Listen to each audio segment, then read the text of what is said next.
Bonjour et merci beaucoup de m'avoir invité. Mon combat est un peu différent. Je me trouve entre deux jeunes femmes très passionnées et ça me rappelle un peu la passion de ma jeunesse aussi, quand je militais pour le droit à l'avortement. Et je vois qu'aujourd'hui, nous avons exactement les mêmes problèmes que nous avons eus il y a 40 ans pour faire accepter que les femmes étaient maîtresses de leur corps.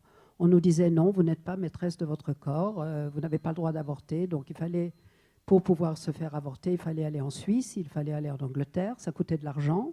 Celles qui ne pouvaient pas s'offrir ce voyage, ben, elles allaient voir des faiseurs d'anges et elles mouraient très souvent parce que les aiguilles à tricoter n'étaient pas désinfectées et parce que les faiseurs d'anges n'étaient tout simplement pas des médecins. Donc ce combat, je l'ai mené avec la même fougue que mes deux voisines il y a 40 ans.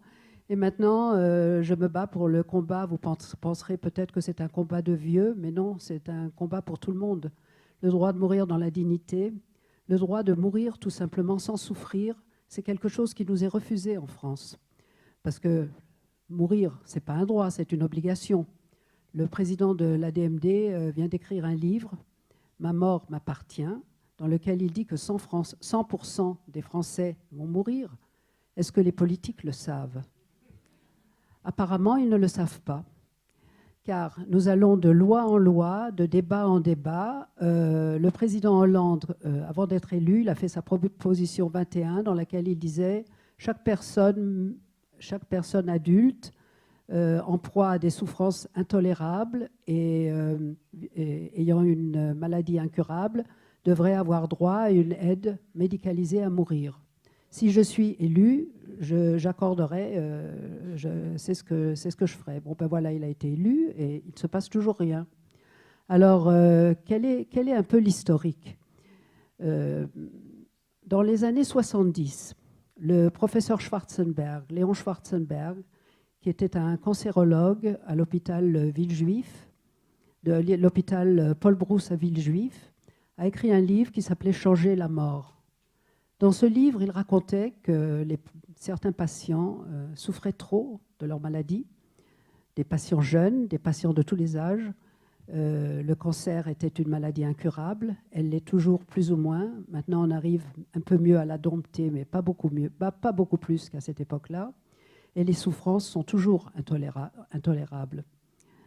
Le professeur Schwarzenberg, dans ce livre Changer la mort, parlait aussi des soins palliatifs.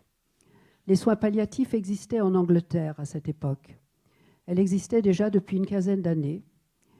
Et en France, on n'en avait jamais entendu parler. On ne savait pas ce que c'était. Aujourd'hui, on nous brandit sans arrêt. Nous qui nous battons pour le droit à mourir dans la dignité, c'est-à-dire à avoir une piqûre létale, ou au moins avoir accès à un produit qui nous fasse dormir dans quelques minutes, comme dans certains pays voisins, parce que nous ne sommes pas nous ne sommes pas tout seuls en Europe. En Belgique, en Hollande, au Luxembourg, en Suisse, on peut mourir dans la dignité. Dans les 3 pays du Benelux, l'euthanasie est autorisée. L'euthanasie par rapport au suicide assisté, qu'est-ce que c'est? L'euthanasie, c'est le droit d'avoir une aide médicalisée à mourir, c'est-à-dire une piqûre létale par un médecin. Le suicide assisté, comme en Suisse, les Suisses n'autorisent pas l'euthanasie, mais ils autorisent que quelqu'un vous aide à vous suicider si ce n'est pas pour des motifs égoïstes. Ceux qui laissent le champ libre, évidemment, à des associations. Il y en a plusieurs. Il y a 2 associations qui aident les Suisses et les résidents en Suisse, qui s'appellent Exit, Exit Suisse alémanique et Exit Suisse romande, et 3 associations qui aident les étrangers, Dignitas, Life Circle et Ex International. On proteste tout le temps. Partout, vous voyez des articles qui disent c'est le tourisme de la mort, ce sont des associations qui tuent les vieux. C'est ce que prétend d'ailleurs notre ami le docteur Leonetti, à qui on a confié depuis 2005, on lui confie la responsabilité de la fin de vie des Français, sachant que c'est un religieux, sachant qu'il a des convictions très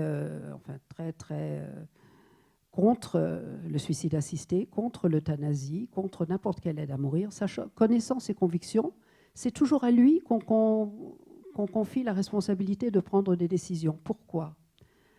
Est-ce que le lobby religieux en France est fort à ce point? Apparemment, oui. Apparemment, ce sont seulement des raisons idéologiques qui font qu'on confie cette décision au docteur Leonetti. Parce que le docteur Leonetti, depuis 2005, préconise toujours la même chose, la sédation terminale. La sédation terminale, qu'est-ce que c'est? Une sédation profonde et continue jusqu'à ce que la mort s'en suive. C'est très cruel. Ça peut durer 5 jours, ça peut durer une semaine, ça peut durer... et ça finit toujours de la même façon.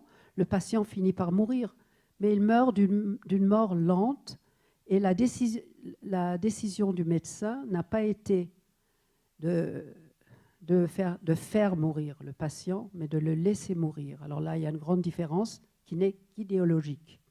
Voilà, alors le médecin ne doit pas tuer, c'est ce qu'on dit. Le médecin n'a pas le droit d'aider quelqu'un à mourir, n'a pas le droit de donner la mort. Ça, c'est les expressions qu'on emploie. Nous, à l'ADMD, nous ne militons pas du tout pour ça.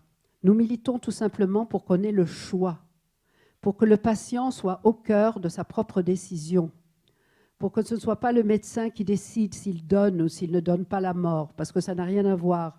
Un médecin qui délivre un patient qui souffre, il ne donne pas la mort, il délivre son patient. Qu'est-ce que doit faire un médecin? Un médecin doit tout faire pour guérir son patient. Ça, c'est sa première chose, son premier objectif. S'il n'arrive pas à guérir, il doit essayer de soulager son patient. Ça, c'est les soins palliatifs. S'ils sont bien donnés, s'ils sont bien compris, on peut arriver à soulager beaucoup de souffrances grâce aux soins palliatifs. Mais si le médecin ne peut ni guérir, ni soulager, qu'est-ce qu'il doit faire? Il doit délivrer son patient. Il doit le délivrer de ses souffrances. Et ça, ce n'est ni tuer, ni donner la mort.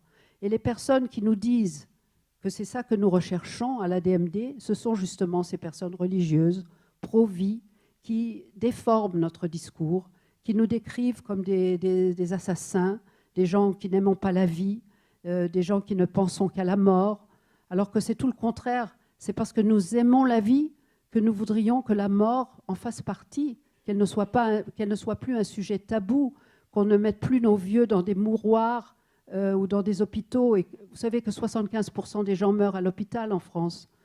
C'est tout le contraire de la Hollande. En Hollande, 75% des gens meurent chez eux, aidés par leurs médecins. Ceux qui veulent être aidés par leurs médecins, ceux qui décident de souffrir jusqu'au bout, peuvent souffrir jusqu'au bout. C'est ça la grande différence, c'est que nous respectons tous ceux qui font ces choix, les choix de vivre jusqu'à sa dernière minute de vie. Ben, très bien, il n'y a pas de problème, on est d'accord. Mais pourquoi ne pas nous donner à nous la possibilité de choisir quand nous avons assez souffert? C'est tout ce que nous demandons. C'est la seule chose qui nous différencie des autres, c'est que nous demandons le choix, et que ce soit un vrai choix, que ce soit le patient qui décide, pas le médecin, pas l'équipe médicale, pas la famille.